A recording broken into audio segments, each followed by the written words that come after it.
L'apostasie bien-aimée, c'est quand on ajoute quelque chose, on soustrait un iota, toute la pâte est élevée, oh la mort est dans les ponts.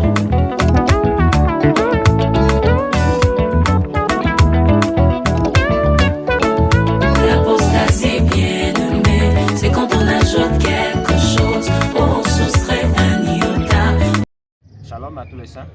Nous disons à tous les saints que la paix du Seigneur soit avec vous.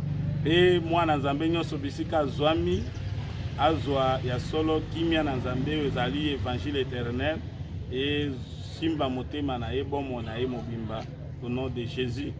Et tout enfant de Dieu, partout où il se trouve, que la paix du Seigneur Jésus-Christ, qui est l'évangile éternel, soit avec lui au nom du Seigneur Jésus-Christ. Tozana toujours une émission na biso. Nous sommes toujours dans le cadre de notre émission. Comme dans toutes les églises des saints. Comme dans toutes les églises des saints, c'est le sujet. Comme dans toutes les églises des saints. Logo tokoloba ke ba makambo tozoloba ba application nango na kati na ba église mususu ekoki kosalema te, mais bien aimé Paul a précisé que lokola na ba église nyonso ya basantu. Tout ce que nous disons, son application doit se mesurer seulement dans les églises des saints et non dans d'autres églises qui ne sont pas des églises des saints. Oui, la Bible est toujours dans 1 Corinthiens chapitre 14, verset 32 à 33. Les esprits des prophètes sont soumis aux prophètes. Car Dieu n'est pas un Dieu de désordre, mais de paix. Comme dans toutes les églises des saints. Ndipo la bandisi ko yokopesa ba makambo oyo sengeli mona na kati na assemblée des saints. Par exemple, wana zali ko lobela siri ke mwasi aloba te. Mais teme oyo tozana nango ezali sur mwasi oyo ba boya ye na un frère. Est-ce que frère mobali ne aliboso akufi nano te? Est-ce que mobali mususu akoki kobala ye take mobali na ye aliboso azana no vivant de teme na biso ezali tozokoba toujours na Paul a parlé de beaucoup de choses concernant le mariage, mais concernant notre thème, nous allons parler d'une femme qui est répudiée. Est-ce qu'elle pourrait être remariée par un autre homme pendant que son mari est encore vivant?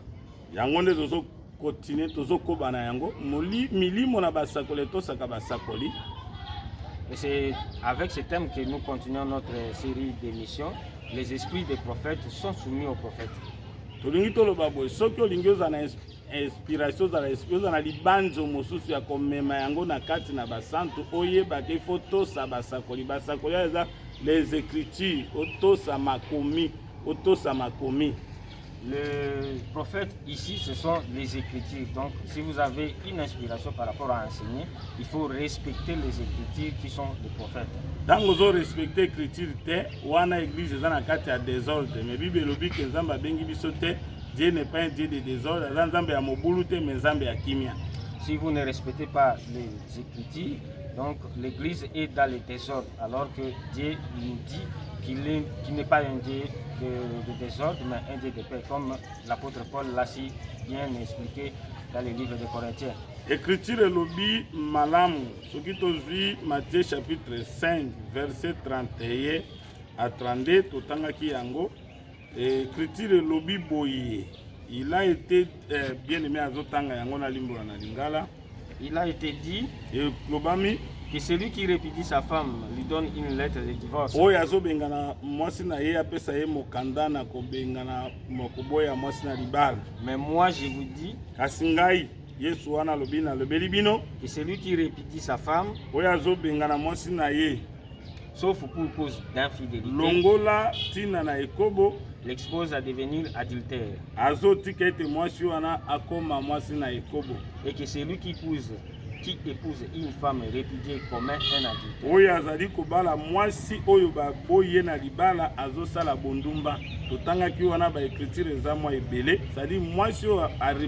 Quel que soit les motifs. Ce qui mobile n'est à liboso kufina note, aoki jamais abala na frère. Akofanda bongo bibende zolobela iyango bongo tozongi lisusu na 1 Corinthiens chapitre 7, 10 à 11. 1 Corinthiens chapitre 7, 10 à 11. À ceux qui sont mariés, Naba oyo babali. j'ordonne, non pas moi, Nazali kopesa motindo ezali ngai te, mais le Seigneur, kasi kolo. que la femme ne se sépare point de son mari. Mwasi akabwana na mobali na ye te. Si elle est séparée, Soki akabwani na mobali na ye, qu'elle demeure sans se marier afanda bongo abala te. ou qu'elle se réconcilie avec son mari. To pe azongisa bondeko na mobali na ye bayokana. Et que le mari ne répudie point sa femme. Mobali pe abenga na mwasi na ye te. Bien aimé za clair, tant que mobali na za vivant, mwasi wana oki kobala te. Soki tozwi verset 39. Bien aimé akotanga na mwa lombango. Verset 39. C'est 39e. Une femme est liée aussi longtemps que son mari est vivant. Mwasi akangami na mobali na ye tango nyonso mobali wana aza na bomoi. Mais si le mari meurt, kasi soki mobali akufi, elle est libre de se marier à qui elle veut. Aza na bosomi ya kobalana na oyo alingi. Mais que ce soit dans le Seigneur. Kasi yango esalema kati na kolo to kati na évangile. Kolo apambola bandeko nyonso bazolanda biso mosika na kombo na Yesu Kristo. Tolingi toloba bien aimé. Tango nyonso mobali ana aza vivant, mwasi aza lié parce qu'il y a une loi. Ezana mobeko moko tango mobali na aza na bomoi mobeko moko ezokangisa ye na mwasi wana. Mais soki mobali akufi mobeko wana elongo ya koki kobalana na oyo nyonso ya lingi kobalana mais esalema kati na kolo. Eza réponse bien aimé Paul apesi yango na kati ya Bible. Soki moto kotelemela yango longola nde écriture oyo to nakanisi tozokoba bien aimé nde tolingai toloba bongo ke tant que mobali ana aza na bomoi yo mwasi oyo mobali aboyaki yo tikala bongo kobala te. Bien aimé Paul okuta zo conseiller que nazo conseiller ata yo ofanda ta bongo obala pete ozala lokola ngai ata pe mobali yango akufi mpona koboya bamakambo mosusu mais tant que mobali aza vivant eza na mobeko moko ezokanga wana ke mwasi wana akoki kobala te ti mobali wana akufa. Donc tant que le mari qui a répudié la femme, sa femme est encore vivante, la femme doit rester comme telle, elle ne doit pas se remarier tant que ce mari est encore vivant. Donc il y a une loi qui lie cette femme à cet homme pendant qu'il est encore vivant. Toza na toujours na makomi, tozo répéter l'émission à la fois passée. Nous sommes toujours dans notre émission. Nous sommes en train de répéter les Écritures que nous avions dit l'autre fois. Romains chapitre 7, verset 1 à 3. Ignorez-vous, frères, Vous allez de kobosa na bandeko. car je parle à des gens qui connaissent la loi. Zali koloba na bato oyo bayebi mobeko. Que la loi exerce son pouvoir sur l'homme aussi longtemps qu'il vit. Mobeko ezali kosala makoki kozana makoki na yango likolo na moto tango moto azali kobika. Ainsi, une femme mariée est liée par la loi à son mari tant qu'il est vivant. Mwasi na libala kangami na mobeko na mobali na ye tango nyonso mobali na ye aza na bomoi. Mais si le mari meurt, kasi soki mobali akufi, elle est dégagée de la loi qui la liait à son mari. ya kangolami na mobeko ezalaki kokanga ye na mobali na ye. Si donc du vivant de son mari, soki na tango mobali na ye aza na bomoi, elle devient la femme d'un autre homme, akomi mwasi ya mobali mosusu, elle sera appelée adultère. akobengama mwasi na ekobo. Mais si le mari meurt, kasi soki mobali akufi, elle est affranchie de la loi, akangolami na mobeko wana, de sorte qu'elle n'est point adultère en devenant la femme d'un autre. na tina ete ye akokoma lisusu mwasi na ekobo te. Soki mobali na ye akufi na kokomaka mwasi ya moto mosusu, bakobenga ye lisusu mwasi na ekobo te. Donc elle ne sera plus appelée femme adultère. Yango tozo continuer lelo tozo simba muke sur les sacrificateurs. Tozo simba pona banganga, pona ba ministre, pona ba serviteurs de Dieu. Aujourd'hui nous allons continuer, mais nous mettons un accent aujourd'hui sur les sacrificateurs, les hommes de Dieu. Moto na nzamba aza mosantu. L'homme de Dieu pour les sacrificateurs était saint. Azo offrir aliment ya nzambe, azo pesa bile ya nzambe, eza parole de Dieu, évangile éternel. Il offre au peuple de Dieu la nourriture qui est la parole du Seigneur Jésus-Christ. Esengela zala modèle ya troupeau. Il doit être un modèle pour les troupeaux. Esengela zala ndakisa pona bibwele, pona ba brebis. Un exemple pour les brebis. Même libala ya moto na nzambe esengeli libala wana bato bamona keza libala malamu ya salia. Même son mariage doit être exemplaire, doit être vu de tout le monde que c'est un mariage qui honore la parole du Seigneur Jésus. Parce qu'il est saint. Parce qu'il est saint. Sengeli même libala neza en ordre. Et que son mariage aussi soit conforme à la parole du Seigneur. Lelo tokomona mosai na nzambe atika mwasi. Aujourd'hui, on peut voir un serviteur de Dieu qui a abandonné sa femme. Ou bien un frère atika mwasi. Ou un frère qui a abandonné sa femme. Mais okomona mosali na nzambe ye abali mwasi wana. Et vous verrez un homme de Dieu venir épouser cette femme. Puis un ministre de Dieu. Et il est un ministre. Collège bakoki kondima. Est-ce que nzambe na likolo ndimi? Si, même si le collège accepte, est-ce que Dieu d'en haut a accepté ce mariage? Nzoka nzambe azalaka makomi. Or Dieu, ce sont les Écritures. Yango toki koloba boye tozo simba pona bato na nzambe lelo oyo babala basi oyo ba frère to moto na nzambe mosusu atika ya kufina no teme moto na nzambe ye abali mwasi wana mobali ne aza vivant. Aujourd'hui, nous tablons beaucoup plus sur les serviteurs de Dieu qui ont épousé des femmes qui ont été répudiées par leur mari pendant que leur mari demeure encore vivant. Aujourd'hui, Lévitique chapitre 21, verset 7. Selon le livre de Lévitique 21, verset 7, ils ne prendront point une femme prostituée ou déshonorée. Bandana verset 6, il peut te bandeko ba iluana, ce sont les sacrificateurs.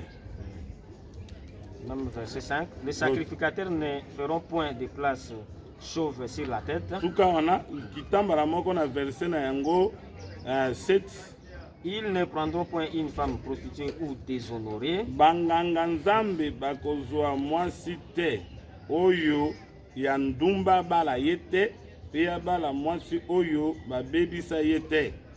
Ils ne prendront point une femme répudiée par son mari. Akobala pe mwasi o babengana yete na mobali na ye. Car ils sont saints pour leur Dieu. Poete bazali basantu po na nzambe na bango. Tu regarderas un sacrificateur comme saint. Okotala nganga lokola mosantu. Car il offre l'aliment de ton Dieu. Poete azali kobonza ya solo bilei ya nzambe na yo ezali lobeza évangile. Il sera saint pour toi. Akozala mosantu po na yo. Car je suis saint, moi l'Éternel. Poete nga nazali mosantu ngai yawe nazali kosatisa bino. Bible ndezoloba yango ke un sacrificateur akobala ndumba te, akobala mwasi abebisama te, akobala pe mwasi aza répudie te. Mais na kati na makomi oyo eza na ba révélation par rapport na Christ, mais biso tozozwa yango par rapport na doctrine. Il y a dans cette écriture qui est explicite qu'un sacrificateur ne peut pas marier une femme prostituée, déshonorée ou répudiée. Mais il y a des révélations dans cette écriture par rapport au Seigneur Jésus-Christ. Mais nous tablons beaucoup plus sur la doctrine. Awa par rapport na mwasi oyo aza déshonoré, biso tokoki koloba te ke un sacrificateur lelo na tana biso ministre il faut balaka vierge te, vierge virginité na nzoto soko kutai nango eza grâce ya nzambe. Meloko tozotala mingi eza mwana mwasi azwi liloba na nzambe, soko azwi liloba na nzambe automatiquement komi vierge. Mosai na nzambe akobala kaka na kati na évangile, mwana ya nzambe aza na évangile nde ya kobala ye. Aujourd'hui, on ne peut plus parler de la virginité parce qu'il est difficile de trouver certaines filles qui sont vierges pour un sacrificateur démarié. Mais nous allons beaucoup plus parler des sacrificateurs qui peuvent marier aussi une fille qui a été déjà déshonorée, ça ne dérange pas. Mais nous tablons beaucoup plus sur la femme qui est dans l'évangile, que ce mariage soit dans le Seigneur Jésus-Christ. En réalité, tango biso tokomi na kati ya Christ, tokomi une nouvelle créature. Même ndeko mwasi andimeli akomi vierge par rapport na parole de Dieu.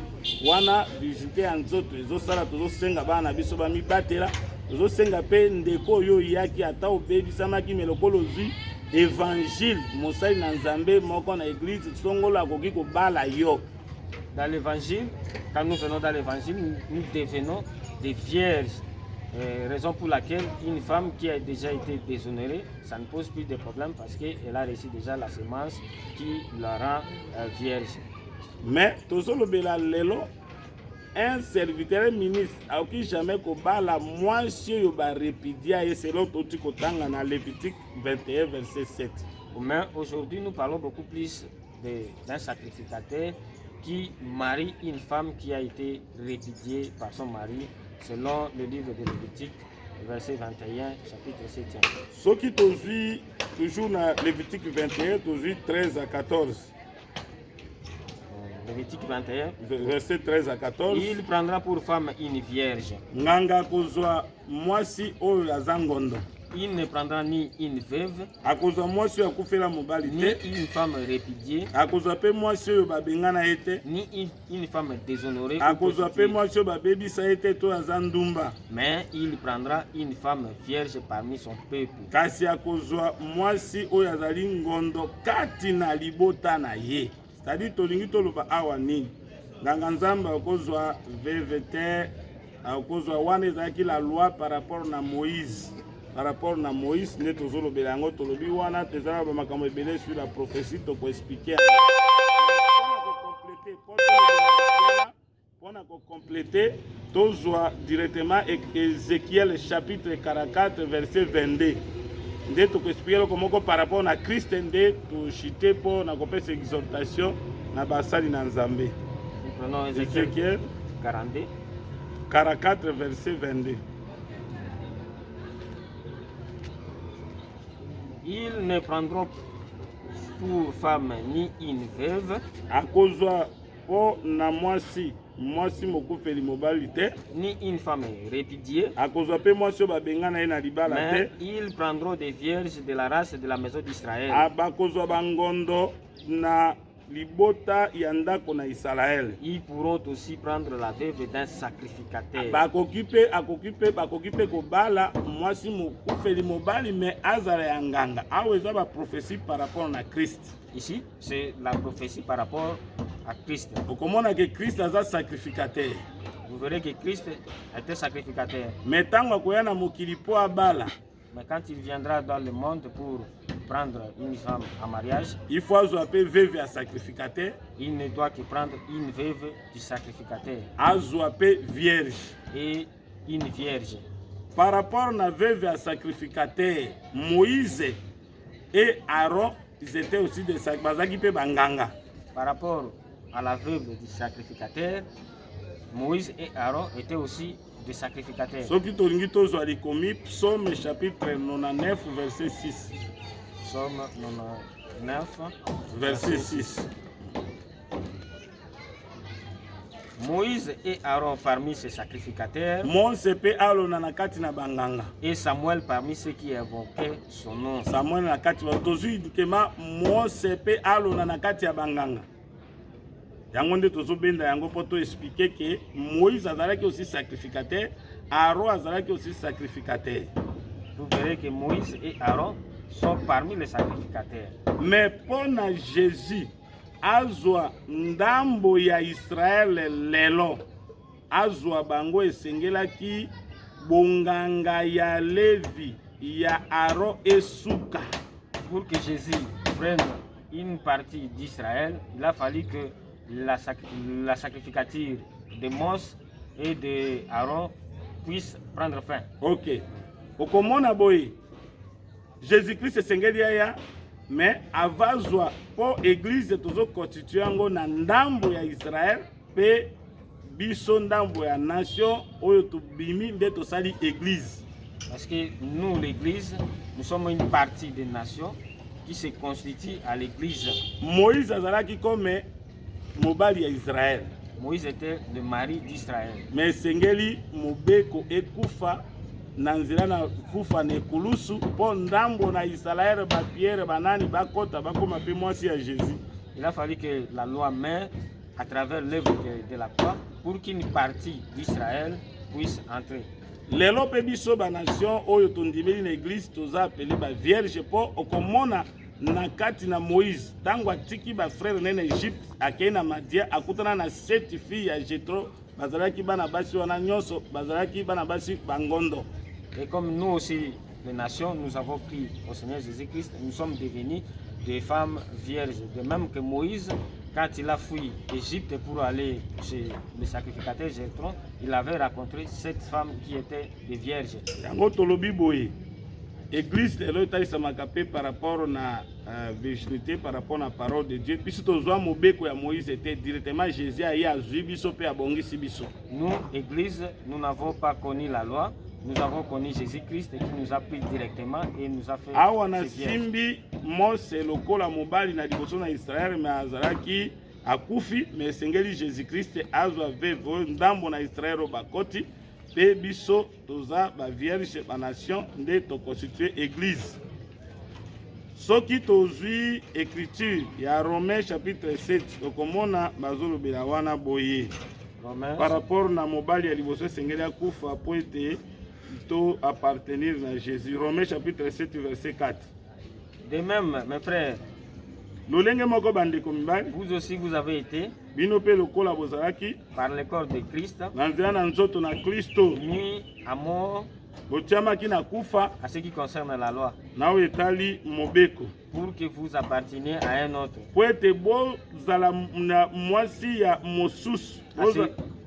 À celui qui est ressuscité des morts, afin que nous portions des fruits pour Dieu. C'est-à-dire Jésus na nzoto boakai kobala nanu biso te esengelaki akufa tango azokufa nde akozwa ndambo ya Israël azwi pe ndambo ya nation tokomi lelo église to former église. Donc Jésus c'est le sacrificateur oyo azobala veve ya sacrificateur. Le sacrificateur tozoloba na akufa c'est Moïse. C'est appelé lokola bonganga ya Aaron nde bango esuka pour Jésus-Christ azwa ndambo na Israël pe azwa biso tokoma église. Aujourd'hui, Jésus-Christ ne pouvait pas nous prendre tant qu'il était encore dans son vivant. Donc il devait mourir pour nous prendre, nous, une partie des nations et d'Israël pour former sa femme.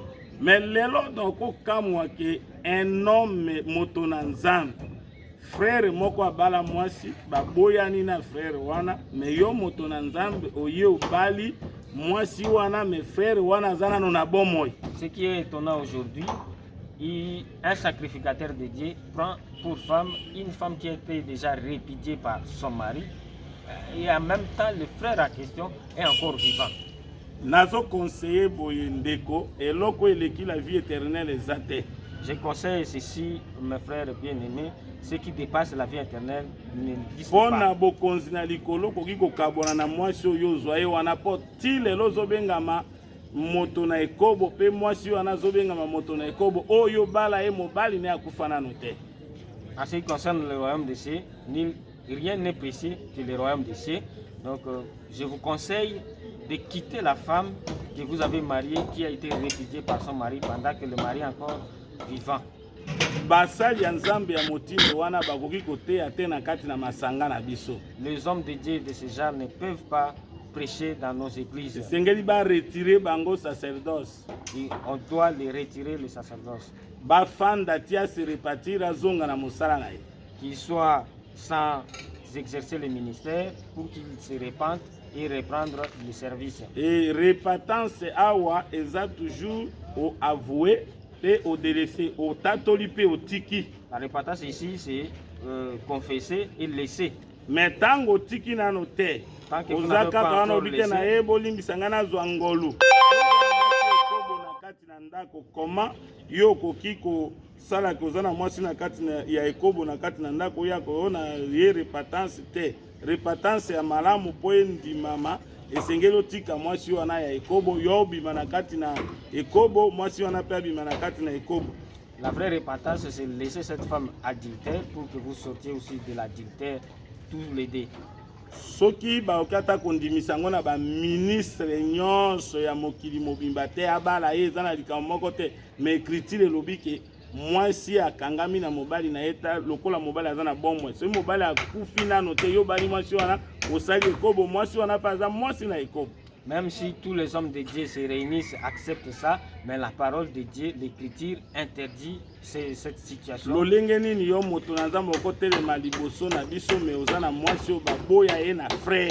Comment un prédicateur vous mesurer à prêcher les enfants de Dieu pendant que vous vivez avec une femme qui a été répudiée par son mari?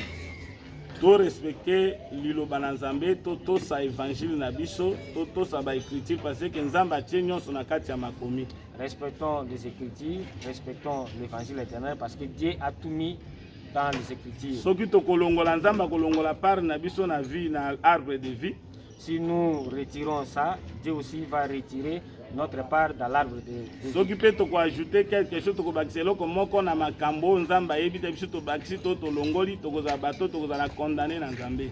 Même si nous ajoutons une chose que Dieu n'a pas ajoutée, nous serons retirés dans le royaume de Dieu. Nazo conseiller sœur oyo Nzamba lobi na yo ke baboya yo demere bongo soko bangi Nzamba kufungolela nzela pe okobala kolandisa liloba na Nzambe mobali wana soki akufi yo kozala na nzela ya kobala metake mobali no akufi nano te kobala te masere kanga motema sambela Nzambe ye moko akofungolela nzela. Je conseille la femme qui a été répudiée par son mari de demeurer ainsi, de garder la parole de Dieu. Dieu va vous ouvrir le chemin. Si votre mari meurt, Dieu peut vous ouvrir le chemin. Vraiment, kolo apambola bino nyos na oyo bouti koyoka. Que Dieu vous bénisse pour tout ce que vous avez écouté. Soki bozana ba question, si vous avez des questions, bokoki ko poser yango inbox. Vous pouvez nous les poser inbox. Et tokoyana yango na la fois prochaine pour na répondre à ma question. Et nous viendrons avec des réponses par rapport à ces questions. Soko lingo zabiso na WhatsApp ko 081. Sur WhatsApp, nous sommes sur 081 90 52 086. On a bandeko mosusu oyo baza na français ya ba belge te toza na 081 90